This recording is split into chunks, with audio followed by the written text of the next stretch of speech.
Yeah, Aspen updates in an instant. We've done all kinds of really cool things for 2302. We also did a couple little patches for 2301 that I'll talk about first.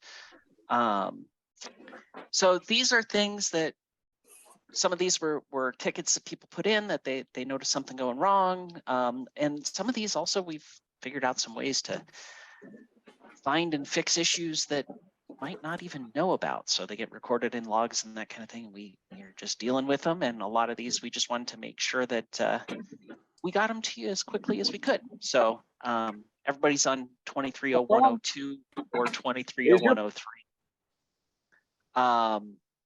So I'm not going to go through any of these, but just things that we wanted to get to you a little bit quicker. So some cloud library, some Evolve, some Koha Polaris, just all kinds of stuff. Also some cleanup after we upgraded to PHP 8 and Smarty 4 from last time. So nothing really to demo, but just some good stuff. Then 2302 is the release that goes out in a week and a half. It will be on test servers tonight or this afternoon. So if you have a test server or want to test, feel free to do that. So let's go through and talk through a few different things. So let's start by talking about the account integration. So first thing we did was the ability to let libraries opt in or out of reading history within the ILS when they opt in or out in Aspen. So right now that's been either hard-coded to where it always happened or wasn't happening. And there's only a few ILSs that we can control that for. So Carlex, Koha, Millennium, Sierra, and Symphony. You now have the ability to say, if you opt in within Aspen, will it update and also opt you in within the ILS and vice versa? If you opt out within Aspen, will it automatically opt you out in those ILSs? We're defaulting it to not opting you in automatically in the ILS, but opting you out in the ILS. So make sure to take a look and after deploy to be sure that's how you want it. We think that's going to be good for everybody. We also did a bunch of updates. Well, actually, as we talk about reading history, another thing that we did is for patron types. So if you go to primary configuration and patron types, there is now the ability to say, is reading history enabled or disabled by patron type? So we have some libraries that say, yeah, we love reading history. We want people to be able to track that, but not kids. We don't want to deal with the implications of having kids track their reading history. So we're going to disable that for our children, and maybe we're going to disable it for self-registered people because they're not like really full users yet. So we don't really want to track those. So give you a little bit more control over that reading history and how all that works. The other thing that I'm going to mention out of this too is hiding areas of the linked accounts page if you don't have permissions to take those actions. So just as we continue working on all of that linked account functionality, we wanted to clean that up, make sure that people aren't doing things that they, or aren't seeing things that they don't have access to, because it's really frustrating to go through and say, I would like to link to an account and get a button just saying no. Then we have some hold improvements. So I'm going to do a search for Taylor Jenkins Reid, and we can see. So here I've got some things on hold for me. Don't have other things on hold. So here I'm going to place a hold on the 7 Husbands of Evelyn Hugo. I've got bypass pickup location turned on, so it just checks it out right away. We get our message that the hold was successful. We'll close that out. It's now going to refresh the page so that we can see right away that that's on hold for us.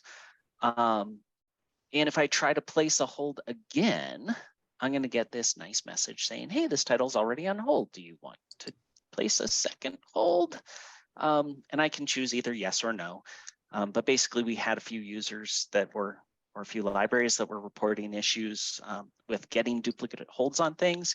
We think that was just cases where the ILS was slow and they just keep hitting place hold because they didn't get the feedback that the hold was ready for them. So just a nice kind of usability thing there to help make all of our lives a little better and also make it easier for patrons to see what's going on.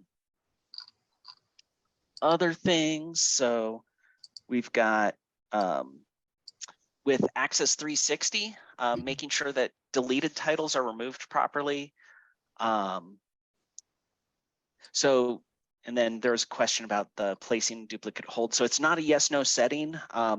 It is something that does respect your rules in the ILS. So if a patron is not allowed to place multiple holds on an item type, then they will, after they try to place the hold, it will say, no, sorry, you're not allowed to place multiple holds. So Aspen isn't going to allow you to do things that you wouldn't normally be able to do in the ILS. So Access 360, we've just done some work to make sure that titles that are no longer active get deleted. We also found some issues where if we would call Access 360 once and say, hey, is this title available? It would say no. And then we would try it again and we'd say, oh, yeah, well, actually it is. So we're just retrying in those cases to make sure that we are getting the proper availability, which is good. Evergreen, we've got the ability, we've seen some different configurations in Evergreen as we work with some of our really large consortia. Just they're defining organizational units a little bit differently. So we went through and updated that. And then we also have the ability now to record payments made in Aspen Discovery within Evergreen. So if you are using the e-commerce solution, that is something that is just now language, available. Information. Thanks. So with Evergreen, you can now use the e-commerce functionality, and that would work then with any of the e-commerce platforms that we support. Another thing I'm going to talk about but not show is single sign-on updates. We've gotten, and Jordan will talk about this more, we've gotten a lot of requests for single sign-on over the last couple of weeks. All of a sudden there's a bunch of those. So we've done a lot of work with SAML and looking at libraries that are using the single sign-on for staff only. So we've been working on that. That is something that is still not 100% just configuration yet. So we've found that typically we are still going to have some development with those. So that is something where if you are interested in single sign-on, you will need to talk to your implementation specialist as well as Jordan in order to get that development scheduled so that we can make sure everything works properly. And our hope is that all of that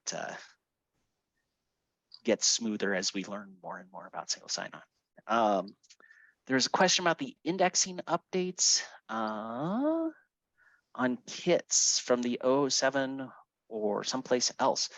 We pull it from several different places, and maybe Cal or Morgan, if you can drop in just the format logic. So depending on how you're set up, if you're using the bib level formats or item level formats, then we'll be able to do that. And actually, maybe when we're talking about some of the new help functionality later, we can look specifically at the kits. Then the last thing that I just want to talk on and show a little bit is searching websites, lists, and events. There were some issues with sorting by title. So we now have, this is just a blank search for lists in our test system. And so previously when we were sorting by title, it wasn't doing a good job with articles. So here we have the 100 most influential books. It was sorting that with the T's instead of the 100s. And similarly down here, if we had a reading list of the Caribbean, it was putting it with A instead of reading. So that's working now for events, lists, and website searches. Those are the things I'm going to show you for discovery. And then we also fixed just a whole bunch of little tiny things that we don't want to demo, but that improve all of our lives. So with that, I will turn it over to Jordan to show off the LIDA changes for this release. Hey, thank you so much, Mark. Let me get LIDA queued up for you. Okay, here we go. So a couple new features in LIDA related to my account. The first one also has to do with Access 360. And now for Access 360 titles, you will have the option to return those titles from within LIDA. So here I have you can see Access 360 right there, checked out. If I click on this to manage the title, I can return now. So it's going to return that title for me, and it says your Access 360 title was returned successfully. Great. The big thing we did in my account that Kirsten did is all of the holds functionality that is available in Aspen Discovery is now available in Aspen LIDA. So there's a lot here. I'm just going to start at the top and we'll work our way down the screen. This reloads hold button was here before, but you now have the option to filter by different types of materials. Again, just the same way you could in Discovery by clicking the different tabs, you have this option down here. I only have physical materials checked out right now, but you can definitely limit this way. We also have sorting. So before we had none of these options. It was just kind of ready to pick up at the top and then no separation and pending down below. But now we have this very clear separation and you can sort by all the different ways that you can sort in Discovery. So sort by date placed, you can sort by title. It's not the titles were actually already in the same order, so it's not going to resort here. But any of these, you have the option to sort. Also down here in pending holds, you have the same option. You can sort by title, position. It's going to be sorted by hold position by default. Let's take a look. So we can see, I'm going to sort by author. You can see Wanda Coven down here, Kate DiCamillo up here, and I will sort by author. And now scrolling down, you can see that they are in the appropriate order right here. And you still have this, the manage button to where you can manage these, cancel holds, manage multiples. Those were all there before. But what we have is the separation now, the sorting, and all of the filtering.